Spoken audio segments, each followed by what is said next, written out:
रविवार को अमेरिका के राष्ट्रपति डोनाल्ड ट्रंप जा रहे हैं इजराइल, यरूशलेम जो इजराइल की राजधानी है। वहाँ वो इजराइल की कैबिनेट को संबोधित करेंगे और उसके अलावा इजराइल की पार्लियामेंट को संबोधित करेंगे। ये जो समझौता हुआ है इजराइल और हमास के बीच में, इसको अभी तक इजराइल की कैबिनेट ने मंजूरी नहीं दी है। उसकी मंजूरी मिलने के बाद ही इजराइल हमले रोकेगा।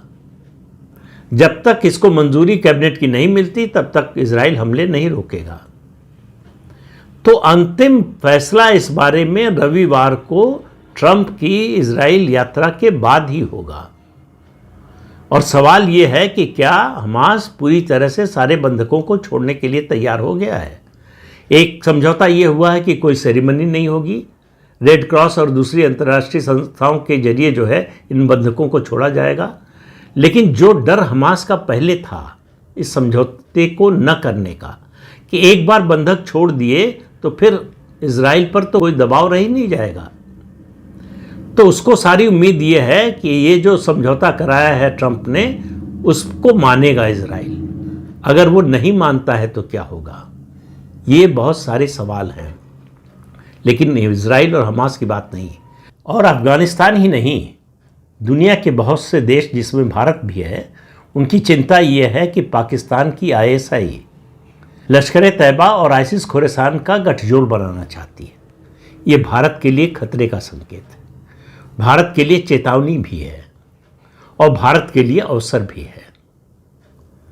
पाकिस्तान की ही बात कि हम आतंकवाद को अपने देश में बर्दाश्त नहीं करेंगे जो दूसरे देश की धरती से चल रहा है, पूरी दुनिया सुन रही है।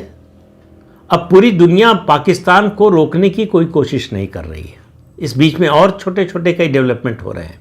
एक खबर शायद पाकिस्तान का जो इकोसिस्टम है उसी ने चलाया कि अमेरिका ने पाकिस्तान को अमाराम मिसाइल देने का फैसला किया है।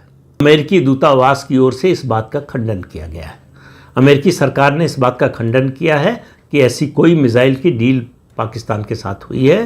पाकिस्तान की सैन्य ताकत बढ़ाने के लिए अमेरिका कुछ नहीं कर रहा है, सिर्फ उतना ही हो रहा है जो पुराने सौदों के तहत मरम्मत और स्पेयर पार्ट देने का जो कॉन्ट्रैक्ट है, जो समझौता है, गठबंधन है, जो ऑब्लिगेशन है, केवल उसी को पूरा किया जा रहा है।